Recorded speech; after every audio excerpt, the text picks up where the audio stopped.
Hi, this is Andrea for Beadaholique. In today's video, I'm going to teach you how to do a flat spiral stitch. Now, I'm totally in love with this stitch. I can't believe I haven't learned it sooner. It's great for beginners. It works up really quickly and it's really simple to do. And it's a lot of fun and the results are just so stunning. Here I have a finished example of a flat spiral bracelet that I did using Christmas colors, and I just love it. And the clasp is actually a little wreath, which is just beautiful. I love it. I think you're going to really love this stitch. So let's get started. What you're going to need is you're going to need about 25 6mm beads. I'm using Swarovski pearls for this. You can use Swarovski bicones if you'd like, or any type of bead that has a large enough hole.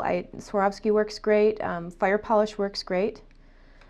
So that's for the center of the bracelet. Then you're going to need about 50 4mm bicones or any other kind of bead that would work for this. I also used fire polish on one bracelet that works really nicely. And then you're going to need some 11/0 seed beads. So I have a nice little fall color mix here. You're going to need a clasp. I'm using a toggle clasp for this project, and you're going to need some thread. I'm using FireLine. You can use whatever kind of thread you want. This is the smoke color size B. And you want to work with as much thread as you can handle. Sometimes I know it's better to work with shorter lengths of thread and then tie off and weave new thread back in. But for this project, I like to do it in one shot. So you're going to need about 3 yards of thread. I have it threaded onto my size 10 needle. You might want to use size 12 also because you're going to be making multiple passes through the center beads. So that's what you need. I'm going to get myself a tail of the thread about 10 inches long, give or take, and I'm going to thread on a stopper bead of a contrasting color.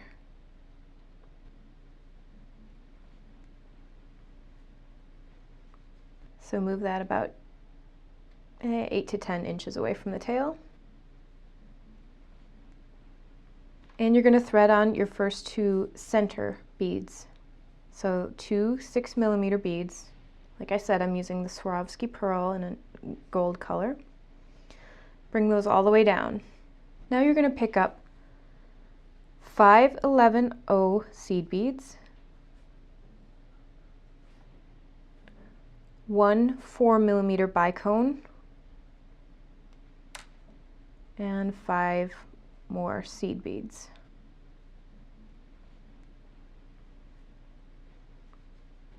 Now you're going to go back through, going in the same direction, through your 2 central beads.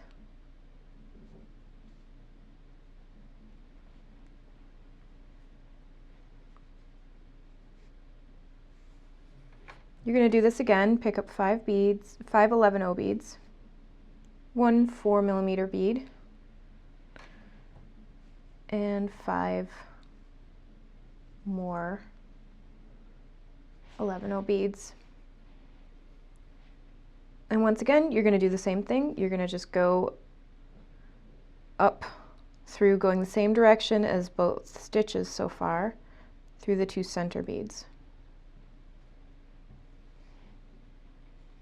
Now you're going to take this loop of beads and lay it next on the opposite side from the other one and next to the center beads, so it kind of surrounds the 2 center beads like that. You're going to pick up 1 more 6/0, move it all the way down. Then you're going to do the same thing that you did before, pick up 5 11/0s, 1 4mm, and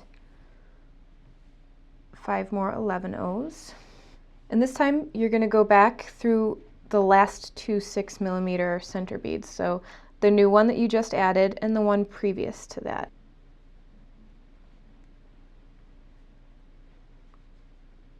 So now this loop of beads is going to sit right on top of the one before it. So it's going to have this staggered appearance. You're going to do the same thing on the other side, and that loop is going to sit on top of that side's previous loop. So 5 11/0s,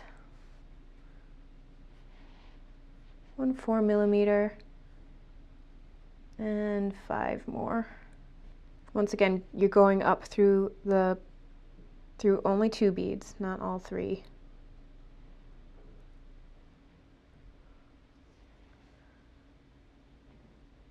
And just like before, this loop is going to sit on that side.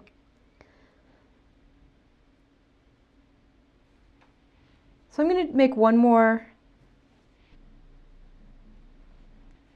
addition to this, and then I'll show you how to finish this bracelet.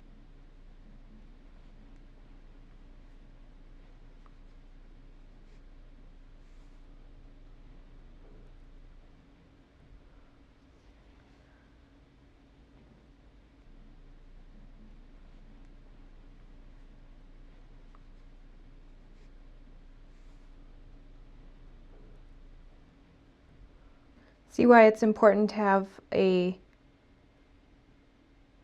center bead with a substantial enough hole, because you're going to be making multiple passes. So something like a real pearl and most gemstones probably wouldn't work for this project unless they had a larger hole.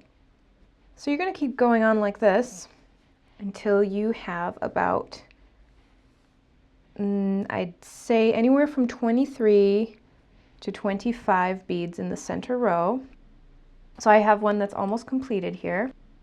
And you're just going to want to check the length, because obviously your toggle clasp is going to add a little bit of length, and especially depending on how many beads you're going to add before you add your toggle clasp. So just check the length around your wrist. So as you can see, this is 23 beads, and I'd say I have a medium-sized wrist, and it's almost touching. So that's a great length for me. I'm using 23 beads. I've got 23 beads for this one, center beads. So to finish this, I've got my little pile of the coppery colored seed beads that I was using for this bracelet. And I have my clasp right here. So what I want to do is I'm going to add, I'd say 4 beads. Now remember, your working thread is coming straight out of the center of the bracelet, which is where you want it. You're going to pull those all the way down, then you're going to pick up 1/2 of your clasp. So I have this lovely antique copper toggle clasp. So I'm going to just thread it on, and I'm using FireLine, which is really tough stuff. So I have confidence that if I make a couple passes around through this loop, this is not going to break. I would not do this with NYMO or KO or any other kind of thread besides maybe Wildfire, because it has the potential of getting roughed up and it possibly breaking. So I'm going through my loop of my toggle clasp once, and then I'm going back down into this little neck that I made with the 4 seed beads. And I'm going down into the last 2 beads of the center row and pulling tight.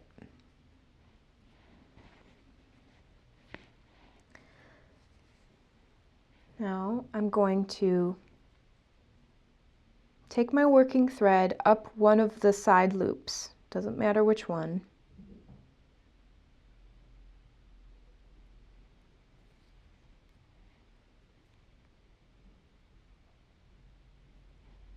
This would be a good place to make a quick little knot, just to tie off and make sure that you have some kind of closure with your bead weaving. So I'm picking up this thread of this loop, and I'm just making a half hitch by looping my thread around the needle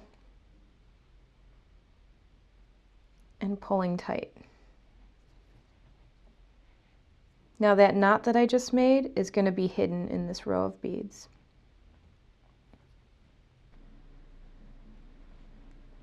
I can actually take my thread now and go in between the first little neck bead that I added and the second. Go up through the last 3 beads, go through that loop again, and back down into the neck.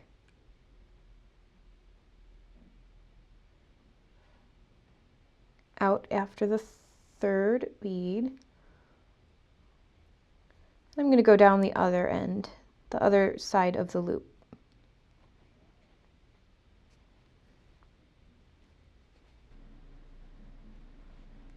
I want you to do this as many times as possible as will allow without breaking your beads. Now I did, I am ashamed to admit that I always force it and I usually end up breaking a bead. That's not the best thing to do. There are ways to repair it, but you want to just be careful and try not to break any beads to begin with.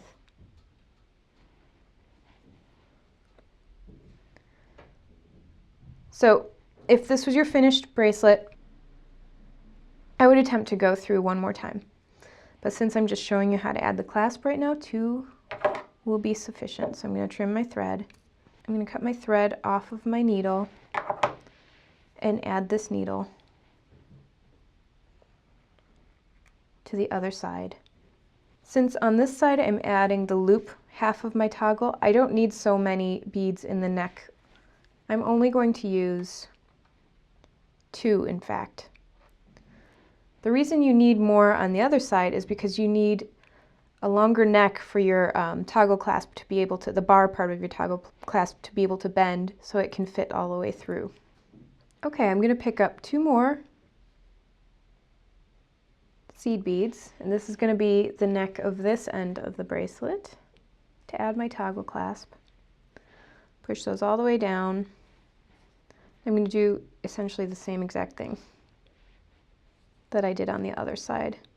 So I'm going to go through the loop on my other half of my toggle clasp, back down through the last 2 center beads. And by all means, if you do not want to use just FireLine or just thread around this, if you feel more comfortable, you can use a thread guard or some French wire. Now I'm going to go up through the second bead in the neck and go through my loop again. And back down. And once again, just for demonstration purposes, I'm going to leave it there. But by all means, just try to loop through as many times as you can without breaking your beads. And you will be all done. Just trim off your excess thread. And you have a gorgeous finished bracelet using flat spiral weave. I've had so much fun making these bracelets, and I hope you have fun as well, and thank you for watching.